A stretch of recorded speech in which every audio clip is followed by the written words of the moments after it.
De allereerste vliegende auto ter wereld komt gewoon uit Nederland. Hoewel de eerste legale vliegende auto. Want het eerste patent voor een vliegende auto werd verkregen in 1918. En pas zo'n 20 jaar later ging een andere vliegende auto ook echt de lucht in. Nou, het bedrijf Palvé in het Brabantse Raamsdonksveer heeft hun vliegende auto al in 2012 gepresenteerd. Dat was deze. En vandaag gaan we kijken hoe dit bijzondere apparaat werkt. Spoiler trouwens, we gaan niet vliegen, want dat mag nog niet. Dat hoor je zo.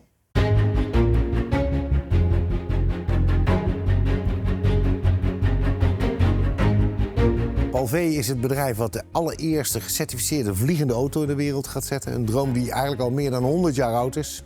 Van de dag dat de gebroeders Wright tot meneer Benz de auto ontwikkelde. En dat samen te voegen is men eigenlijk al 100 jaar mee bezig. Wij zijn het hier aan het waarmaken. Palvé staat voor Personal Air Land Vehicle.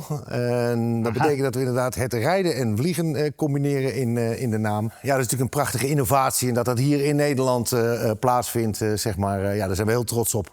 Ja, want dat is eigenlijk het bijzondere. Dus zoiets verwacht je in grote landen, technische landen, veel ruimte waar de noodzaak hoog is om te vliegen.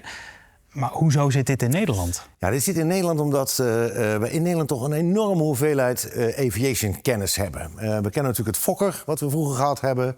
Dus er zit een hoop DNA, vlieg-DNA zeggen we in ons Hollanders. Daarnaast hebben we een fantastische opleiding in Delft. Een aviation opleiding, de TU Delft. Die kennis bij elkaar, want je hebt niet alleen technische mensen nodig, maar je hebt certificeringsspecialisten nodig. We hebben natuurlijk een vliegschool hebben we nodig. Dus je bouwt eigenlijk een heel ecosysteem. Ja, dat is typisch waar Nederland groot in kan zijn. Dat vinden wij hier in het land. En vandaag de dag is het mogelijk met de huidige materialen om die combinatie van die auto en dat vliegtuig te maken. Het is natuurlijk een volwaardige auto, is het. Het kent alles. We hebben de gewone versnellingen erin, 6 versnellingen. Wij rijden 160 km per uur op de snelweg. Wij rijden en vliegen ook op gewone autobenzine. Dat betekent dat ik overal in de wereld, daar waar een auto kan rijden, wij ook kunnen vliegen. Wij kunnen met een 100 liter tank kunnen wij of 500 kilometer vliegen of 1300 kilometer rijden. Dat betekent dat je eigenlijk een hele nieuwe mobiliteitsmarkt aan het openen bent. En dat is wel mooi. We zijn geen trend aan het volgen. We moeten echt een markt maken. Ja, iets wat nog niet bestaat. Ja, absoluut. En hij bestaat wel, want hier staat er een. Ja. Dit is hem, toch? Je ziet hem hier in brandweerkleuren. Ja. Inmiddels zijn wij ook naast het particuliere werk ook heel erg met business to government zoals het bezig. Mm-hmm. Dan moet je denken aan brandweerdiensten, politiediensten, alles wat met observatie te maken heeft. Het grootste voordeel van een vliegende auto is dat ik als enige machine zeg maar, vanaf eigen deur tot aan mijn eindbestemming kan komen met 1 vehikel. Moest je voorstellen, een mens die normaal gaat vliegen heeft altijd 3 voertuigen nodig. Omdat je eerst van een plek gaat naar een plek toe gaat waar je eigenlijk niet wil vertrekken. Denk aan Schiphol. Ja. Dan vlieg je altijd naar een punt waar je nooit moet wezen. Dat is het andere vliegveld. En daar staat of een bus, een taxi of een huurauto klaar om tot je eindbestemming te komen. Ja. Met een vliegende auto kun je echt vanaf eigen garage tot eindbestemming rijdend en vliegend komen. Volledig weersonafhankelijk, ook een hele belangrijke factor. Dat betekent eigenlijk dat we voor het eerst, zeker als we praten over de kleine luchtvaart, ook echt iets hebben wat professioneel als toepassing heel functioneel ingezet kan worden.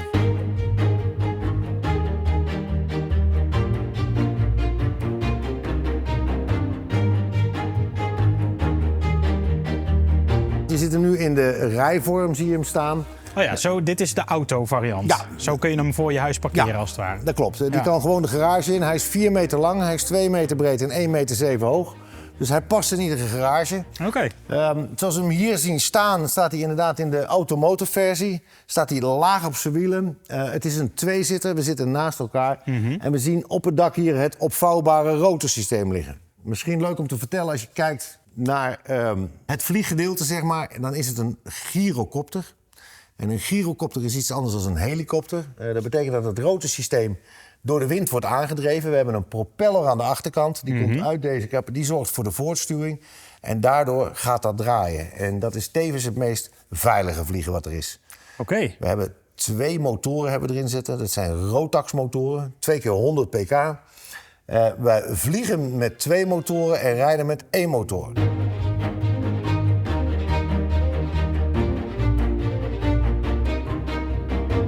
meest gehoorde opmerking is waarschijnlijk... oh, ik zie een file, ik ga nu opstijgen en ik vlieg er overheen. Maar dat kan dus niet. Nee, dat is iets te enthousiast. Ja. We hebben nog steeds een vleesmolen op het dak, zeggen we altijd. Ja.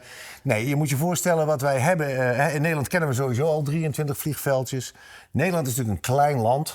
Maar als we praten over Duitsland of bijvoorbeeld Engeland... dan mag iedere boer van zijn eigen land landen en starten, om maar aan te geven. Okay. We kennen al meer dan 10.000 vliegveldjes in Europa en 15.000 in Amerika. Dus die infrastructuur is er. En mocht je een stuk grond hebben van 250 meter lang en 30 meter breed... is het zelfs mogelijk om een eigen tuchtvergunning erop te krijgen. Het leuke is, we hebben hier met gemeente Vijfheerenlanden, hier in Utrecht... gaan wij het eerste vliegveldje bij de exits van snelwegen krijgen... En zo zullen er steeds meer kleinere veldjes komen. Niet alleen voor vliegende auto's, maar ook voor de zogenaamde airtaxis. Ja.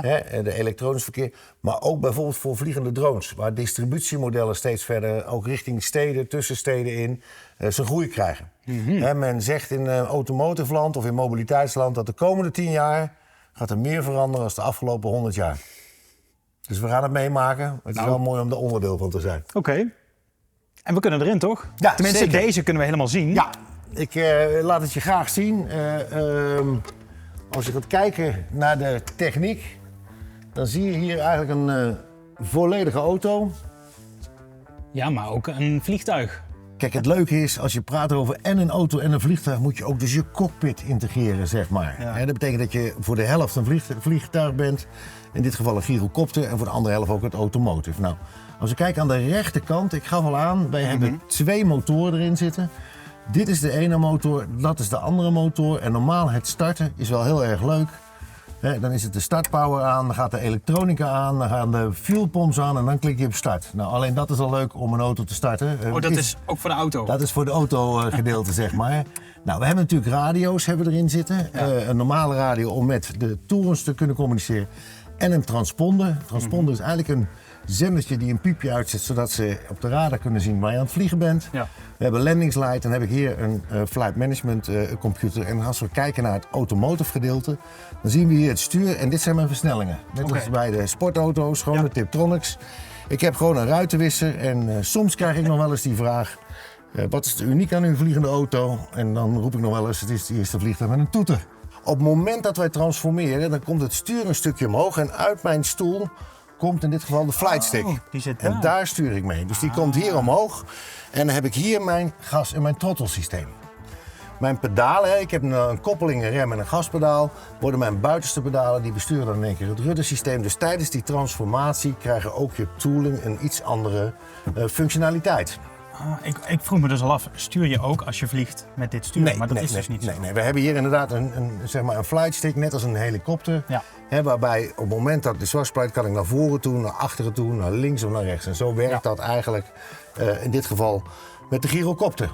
Wat dat betreft is het is een hele ingewikkelde auto. Maar qua functie is het een hele uitgeklede auto. Omdat je dat vlieggedeelte hebt natuurlijk. Ja. Ja. Dus alle extraatjes, parkeersensoren, dat soort dingen. Ja, daar moet je allemaal niet aan denken bij zo'n auto. Dat is een hele goede vraag. Kijk, je moet je voorstellen, alles wat de lucht in gaat, iedere kilo kost je een stuk range, zeg maar. Deze auto is gemaakt, zoals wij dat wel eens noemen, met een kaasschaaf.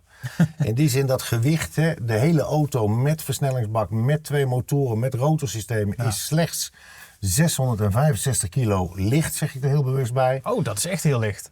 Dat is echt een stukje Hollands gloren met de technologie die we hier in het land hebben. Ja. Dat betekent wel dat je op alles op gewicht let om dat inderdaad te minimaliseren. Maar wel met behoud van de juiste veiligheid en de juiste sterkte, zeg maar. Wat erin moet zitten, zit erin? Zit erin is uitermate veilig. Je moet je voorstellen, ieder onderdeel in een vliegtuig wordt 7 keer meer gecheckt als bijvoorbeeld een auto-onderdeel. Zeker. Is ook vaak 7 keer duurder, helaas daarbij. Maar als je praat over veiligheid, al eerder aangegeven, het duurt 10 jaar om zoiets als dit te certificeren. De helft van ons geld zit ook in zo'n stapel papierwerk, zeg maar. En technisch gezien is onze auto klaar, zo goed als klaar. We hebben alle grondtesten hebben we gedaan, alle rijtesten. We hebben op dit moment al de licentie om op de weg te kunnen rijden. Ja, hij heeft een nummerplaat. Niet deze, maar de andere heeft een nummerplaat. Die heeft een nummerplaat. Ja. We hebben 2 registraties. We hebben een vliegtuigregistratie. Oh ja, en in dit geval een autoregistratie. Het pH-nummer op de zijkant. Heel goed, heel goed. Okay. pH staat voor het Nederlandse kenteken met een numeriek erachter. Ja. En een normaal autokenteken inderdaad. En moet je nou ook, stel ik wil er één, moet ik een piloot zijn om er een te hebben? Of mag ik hem als auto kopen en dan later die opleiding doen om te kunnen vliegen? Nou, jij mag hem als auto kopen. Oké. Ik ga het niet doen, want ik heb gehoord wat die kost. Heel veel. Misschien om dat te vermelden. Hij begint er daarbij €299.000. Ja. Wat veel geld is, maar relatief weinig voor iets wat kan vliegen. Mm-hmm. Nou is het zo, je hebt je rijbewijs nodig. Dan mag je hier rondrijden, ook als je geen vliegbrevet hebt. Okay. Maar om te vliegen heb je natuurlijk een vliegbrevet nodig. Vandaar dat wij een heel belangrijk onderdeel van ons, dat heet dan het ecosysteem. Het is bij ons niet alleen maar een auto maken, maar we moeten hem ook laten vliegen. Dus ook die opleiding bestond nog niet wereldwijd. Tuurlijk. We hebben op Breda International Airport, het vroegere SEP, hebben wij onze vliegschool volledig operationeel. De eerste 20 klanten zijn al aan het vliegen. De eerste 3 hebben al een brevet gehaald. Dus het is in volle modus, is dat. Ja, want dat was dan de vraag van, ben jij dan uiteindelijk piloot? Dus als ik deze mag vliegen, mag ik ook in een Cessna vliegen en dat soort dingen? Als je deze hebt, dan heb je je PPL. Eigenlijk je GPL heet het dan. Dat is je Gyrocopter Pilot License. Dat betekent dat je in 80% van de wereld mag vliegen. Dat is een belangrijke. En mocht je van deze machine over willen stappen ook naar fixed wing, denk aan een Cessna of naar een helikopter, dan heb je ongeveer 15 of 20 uur type rating nodig. Je moet dat leren besturen, maar je basisbrevet is hetzelfde. Oké. Dus in principe zeg ik altijd, vliegen is niet moeilijk. Iedereen kan het leren. De ene doet er wat langer over dan de ander. Alleen, zeg maar, als je kijkt naar de dimensie in de lucht, dat je weet waar je bent, weet wie je moet aanspreken, de navigatiekant, die zijn voor 80% voor ieder vliegtuig gelijk. Ja. En die 20% is even besturen. Ja. Dus je bent van harte welkom om op de opleiding te komen. Over wanneer is hij af? Ja, is het toch? We gaan in 2026, eind 2026, de eerste lever is de doelstelling. Zeg maar. Volgend jaar gaan we ook vliegen. Dat is het laatste stukje. We hebben onze complete weglicentie. Dus wij rijden aardig rond al in de wereld. We zijn in Londen wezen rondrijden. Worden ook bij wijze van spreken op sommige racecircuits uitgenodigd. Tuurlijk. Dat is leuk als je een vliegende auto hebt. Je hebt wereldwijde belangstelling. Ja, snap ik. Als je deze video's nou leuk vindt, dan mag je natuurlijk altijd abonneren op dit kanaal. Wij gaan niet deze, maar we gaan een andere uitklappen. Kijken hoe dat ding eruit ziet.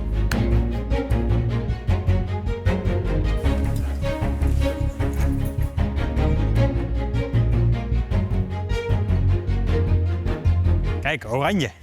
Ja, de Nederlandse clubkleuren belangrijk en dat is het leuke. Made in Nederland is toch wel echt een kwaliteitsmerk en kwaliteitswaarde wat hij heeft. Ik snap hem. Ik vind het leuk om jullie te laten zien hoe wij hem eigenlijk transformeren. Dus dat wil ik je graag tonen. Want het is nu een auto en we gaan hem nu ombouwen naar de gyrocopter. Klopt. Okay. En dat gaat in delen, dat gaat semi-automatisch. Dus we gaan altijd beginnen met het staartstuk. Dus het staartstuk is hier aan de achterkant. Die gaat open en die wordt handmatig uitgetrokken. Zo, nog een eind. Tot het einde. Inderdaad, is voor stabiliteit, maar ook voor het sturen van de machine. En het tweede wat dan gaat gebeuren, is dat we het rotorsysteem gaan openklappen. Dus eerst gaan de hoesten eraf.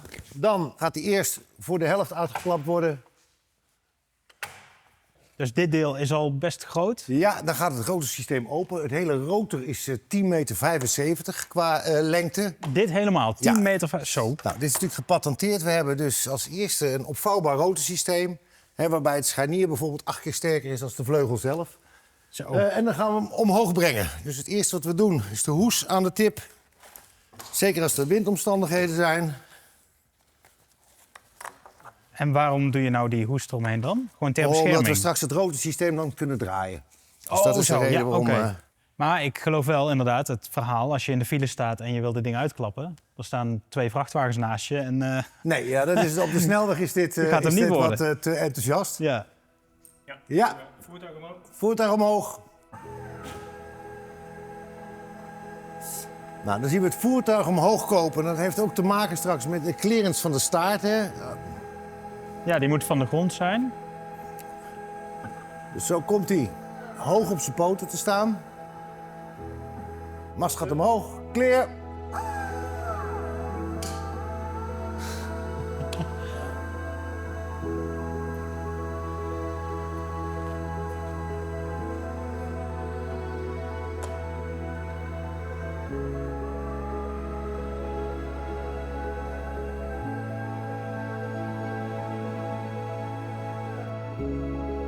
Zo. Oh, en zo staat hij al hoog op zijn poten. Dan draaien we de rotor om hem eventjes vast te zetten. Wat een apparaat zeg. En dan gaan we de propeller eruit halen. De propeller zit we hier zijn achter nog niet verborgen. Die zorgt voor de voortsturing. Ook dat is volledig geïntegreerd. Hier zien we de propeller zitten. Die klap uit. Van daaruit kan die draaien. Klep gaat weer dicht. Wordt hij weer netjes afgesloten. En we zijn klaar om te vliegen. Natuurlijk doen we eerst een walk-around, want iedere vlieger kijkt altijd zijn vliegtuig na. Zit alles eraan? Is alles nog in veilige status? Maar dan is het een kwestie van instappen. En uiteindelijk het luchtruim in. Dus nu heb je een vliegtuig. Punt. Gyrocopter. En gaan we vliegen. Wauw. Best Welkom snel. in de nieuwe wereld van de 3D-mobiliteit. 3D-mobiliteiten. Het leuke is, ook als we kijken uit de industrie... we hebben hier al opnames gehad van James Bond... die kijken van, hey, is het niet iets voor een van de filmen? We hadden naar de Pinewood Studios bij Tom Cruise mogen zijn... om te kijken of die hier mogelijk in een film... en zo willen we natuurlijk straks ook voor het grote publiek hem tonen. Dus ja, de animo is enorm. We kunnen niet wachten dat hij komt. Inmiddels hebben we er 270 verkocht, internationaal, waarvan meer dan 70 in Nederland. Dus dat betekent dat die markt nog veel groter is dan wat wij ooit gehoopt hadden toen we hiermee startten. Zo, maar dat betekent dus dat we ze over, misschien wel 2 jaar... Nou, 1,5 jaar, dan zullen ze hier in Nederland gaan vliegen, inderdaad. We gaan volgend jaar de laatste 125 uur verificatie vliegen. Dus hij is eigenlijk klaar zoals hij is. We hebben voor de weg de licentie al. Wij moeten nog 125 uur, dat noemen ze verificatie vliegen. Alle testvluchten zijn geweest, zeg maar. Ja. De rest wordt allemaal in een simulator wordt dat ontwikkeld. En zo'n vliegtuig gaat alleen maar de lucht in als die eigenlijk al bijna klaar is. Ja. En als we kijken naar de technologie en zoals die hier staat... gaat die straks zo verkocht worden. Ja, want deze heeft nog nooit gevlogen. Nee. Maar hoe weet je nou dat die kan vliegen? Nou, op de eerste plaats, je hebt net in de andere showroom onze Pol V1 gezien. Ja, die heeft alle tests. We zijn al ja. in 2012 begonnen met testvliegen. Zo lang duurt het ook. Dus daar hebben we alle data uitgehaald. Dus we weten dat alles werkt, dat die ook daadwerkelijk luchtwaardig is. Nou, uiteindelijk, als je dan praat over de aviation-industrie... dan moet je eigenlijk alle compliance-testen doen. Dat zijn meer dan 2500 testen, dat ieder onderdeel gedaan wordt. Ja. Meer dan de helft van ons geld zit in administratiewerkzaamheden. Het behalen van zo'n licentie met alle diverse stakeholders erin... ja, dat is eigenlijk de grootste uitdaging die er is. Ja. We zijn alle fases door. We zitten in de laatste fase waar alleen nog even die demo aan de andere kant... dus we praten over gyrocoptertechnologie, bestaat al 100 jaar. Dus dat vliegt, dat wisten we. Ja. Het is de synergie van het apparaat, zeg maar. De combinatie van het motorkant en het aviation gebeuren. Plus de transformerende tools die je nodig hebt... En dat allemaal in zo'n kleine auto stoppen, dat is een enorme uitdaging geweest. Ja. Maar je ziet, hij staat hier Het is te gelukt. blinken. Het gaat gewoon lukken en we gaan hier een droom waarmaken. En nogmaals, wij zijn trots dat we dat hier in Nederland mogen doen. Snap ik.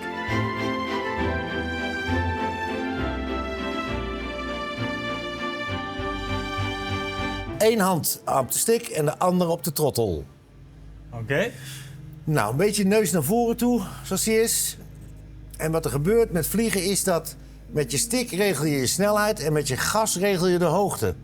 En dat is even anders dan in een auto, want als je daar gas geeft, dan krijg je je snelheid. Ja. Dus als je stick ietsjes naar voren doet, dan zie je hem weer langzaam, oh, niet te werk, keurig, rustige stapjes. En dan gaan we eens een bocht naar rechts maken. Dus dan kijk je eerst naar links naar voren en naar rechts. En maak maar eens een lichte bocht naar rechts toe. En dan gaan we parallel straks aan die snelweg die je hier ziet, gaan we die kant uitvliegen. Oh, die snelweg. Ja. Ik hoef nog niet zoveel met die dingen te Nee, doen. met je voeten doe je eigenlijk alleen maar op de grond. Dat is voor het neuswieltje. In de lucht hoef je bijna niks met je voeten precies. te doen. Want dit is redelijk ontspannen. Ja, het ja. is een beetje een... Klopt. Ja. Als je hele lichte uitslag doet, hè, zodat je in alle rust dat doet, dan heb je ook die rust om een rondje te kijken. Ja. En je kijkt altijd van, goh, wat gebeurt er om me heen? Belangrijk is dat je van tevoren weet, hey, ik ga straks landen, dus ik moet mijn checks doen. Ja. En dan vraag je aan mij, god, heb je je vliesbelt? Dan zeg je, joh, zijn de knoppen allemaal omhoog? Dan kijken we naar de zekeringen, die zijn allemaal in. Richting is goed, hoogte is goed, snelheid is goed. We kunnen landen. Dus nou, dan vliegen we helemaal door tot het eindpunt. En dan gaan we eens kijken hoe jij hem op de grond gaat zetten. Oké. Maar wat je ziet, vliegen is eigenlijk wel door iedereen te leren. Ja. Iedereen denkt altijd wat moeilijk. En de een doet er 40 uur over, de ander misschien 60 uur. Maar net als met een rijbewijs. Ja. Maar het is heel goed te doen en je ziet het besturen, want je bent al hartstikke goed bezig. Ja, dat past helemaal prima. Je moet alleen wel weten, joh, wat zijn de regels, wat gebeurt er in de Ja, lucht? dat is het natuurlijk. Wanneer Hè? moet ik die toren even bellen? Wat is de aanvliegroute? Dat zijn dingen die leer je. Net als navigatie, meteo, hè? Je leert het weer goed kennen. Ook belangrijk. Hè, zodat je weet dat je niet in de mist gaat vliegen. Nou, wat je keurig doet, is dat met hele rustige, vloeiende beweging te doen. Sommige mensen zitten wel eens te roeren, maar... Ja. Hè, en, Helemaal het klopt, hè, vaak zijn het ook jongeren die veel met Flight Simulator hebben gewerkt. Die eigenlijk al heel goed in het vliegen zijn. Omdat ze eigenlijk de dynamiek al daarvoor hebben. Nou, hè, je zit bijna op 700 voet. Je hebt bijna examencijfers hier. Hè. We zien bijna 100 knopen hier. Kijk. Dus dat doe je helemaal goed. Oh, daar hou ik niet eens rekening mee, joh. Nee, maar dat doe ik voor jou. Oké, ja, prima. En dan ga maar een linkerbocht inzetten en ietsjes het gas eraf. Maar hou die 100 kilometer vast. Dus haal het gas maar een stukje terug, keurig. Iets verder nog, verder. Gas eraf. Ja, en doe maar terug. Nou, linkerbocht maken. En dan komen we voor de baan uit. En haal nog maar wat gas eraf. Probeer recht voor de baan uit te komen. Ietsjes terug, keurig. En dan mag je het gas er helemaal afhalen. Omdat we zo hoog zitten. En proberen met die witte pijl daar op de baan te houden. Die witte boven die 301. Ja, precies. Heel goed. Lijntje. Naar rechts. Nou, helemaal keurig. Oh, nou stuurt hij Nik heel op het begin. anders. Ja. Dat komt doordat het gas erop staat. Ja. Maar die doe je al helemaal prima. Uh, Oké, en blijf hem te begin van de baan mikken. mhm. En hou hem naar beneden toe. Hou hem naar beneden toe. naar Nee, beneden. dus even daar houden, zo keurig. Oh ja, een metertje. En dan komen we bij de pijlen uit. En dan gaan we langzaam een beetje terug. Zakken we door en dan zakt hij vanzelf zachtjes naar beneden toe. En ik moet je feliciteren met je eerste volledige landing. Kijk. En deze vliegende auto mag dus binnenkort echt de lucht in. Dat is gewoon ontwikkeld in Nederland. Dank aan Marco van Palvee voor het mee mogen kijken bij hun heel bijzondere werk. En ik verwacht dat dit de wereld flink gaat opschudden. Wij konden hier komen met een normale auto dankzij Oostendorp Autogroep. Dankjewel daarvoor. En dank ook aan jou als jij lid bent geworden via weetjedatookwéér.nl. Dan staat jouw naam nu in beeld. Enorm bedankt voor het kijken en ik zie je graag in de volgende.